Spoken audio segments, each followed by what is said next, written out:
Napakaganda niyan, Mare. Diyos ko, mabibenta ka agad yan. Tignan mo yan.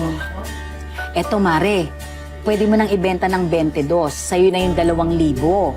At eto naman, 18 karat Japan Gold. Hinding-hindi to tatanggihan ng sanlaan, Mare. Basta balik mo sa akin ng 12,000, ikaw na bahala magpatong. Oo. Bagay sa'yo. Gusto mo yan? Huh? Oo nga, Zef. Maganda sa'yo. Wala naman akong pambili. Ako na bahala. At magkano po to? Kung para sa'yo, hindi na kita tutubuan. Pwede na yung 7,000. Ang mahal. Wow! Grabe naman manligaw yung saan. Iba rin.